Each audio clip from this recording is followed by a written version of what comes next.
Joël, le remote closing, c'est pas trop saturé au Québec? Pourquoi ça serait saturé? Ben, il n'y a pas trop de remote closer pour le nombre d'entreprises. Non. Je te pose une question. Tu as remarqué ce qui s'est passé pendant le COVID? La majorité des entreprises n'ont pas eu le choix de faire un tournant puis se dire comment on peut vendre notre service à distance. Aujourd'hui, il y a 4 fois plus d'entreprises qu'il y avait avant 2020 qui vendent leurs services en ligne.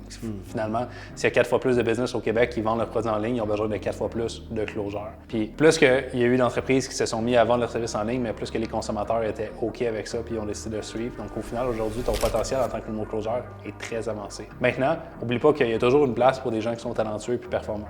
Plus que tu es bon, plus que tu vas avoir ta place, sans problème. Mais est-ce qu'aujourd'hui, le marché est saturé parce qu'il y a plein de remote closures? Non. Puis je vais te dire aussi quelque chose d'ailleurs. Ce qui fait la différence entre un marché saturé, c'est qui dedans et c'est qui est dans ce marché-là. Aujourd'hui, si tu vas travailler avec des entreprises qui ont un gros réseau de contacts, des gens qui leur font confiance puis qui sont en mesure de t'aider à travailler dans ces entreprises-là, mais tu vas avoir un passe-droit, tu vas avoir une porte d'entrée au lieu d'aller cogner à des portes et dire j'ai fini une certification comme remote closer, mais tu vas avoir des références qui vont t'aider à travailler. Parce que nous, ce qu'on fait, on fait pas juste former comme remote closer. Nous, notre but, c'est que tu génères des revenus avec ça derrière. Puis pour générer des revenus, tu dois avoir une job, tu dois avoir une entreprise, puis c'est avec ça qu'on t'aide.